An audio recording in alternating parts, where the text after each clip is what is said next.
Yes, the one we are handling is 836 of 2024 for Jimmy Wanjigi and David Kibe.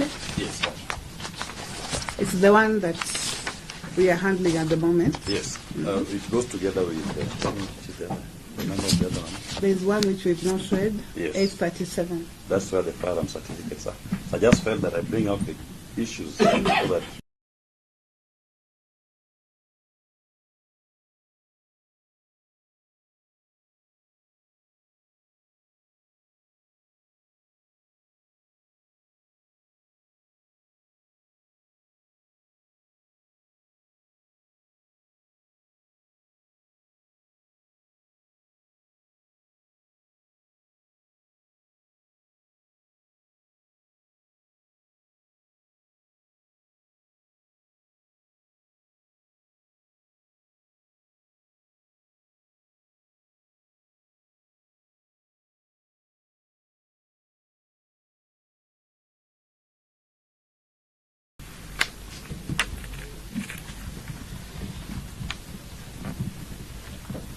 and this file and the charges therein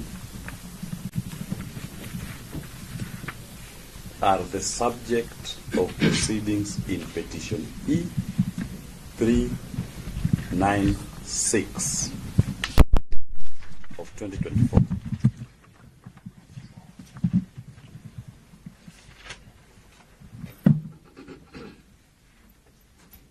It is the subject of proceedings. In E396 of 2024.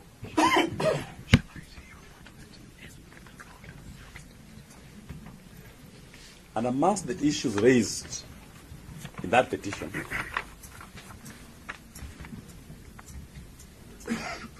is what, in my short, I came to experience firsthand. I used to watch it in movies. Raiding of a home by over 500 police officers.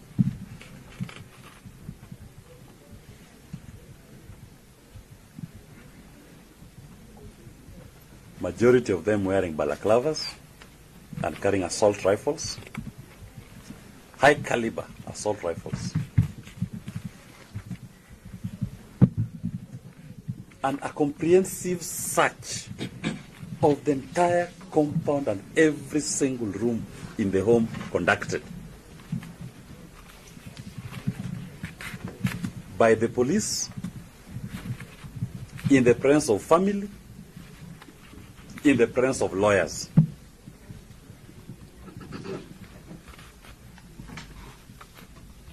That comprehensive search runs from 7 p.m. to 5 a.m. in the morning.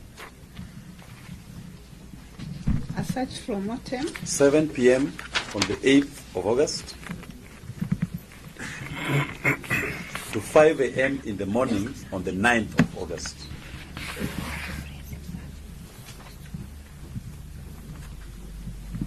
And the only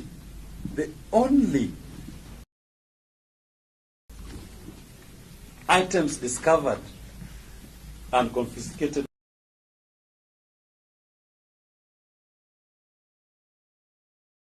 by the police, which is inventorized and signed by all the parties.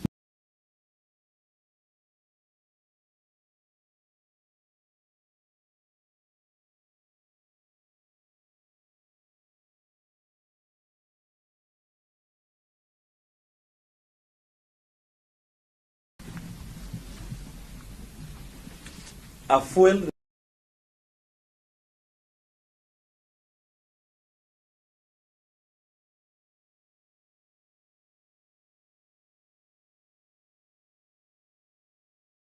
receipt for Total Energies Muthaiga.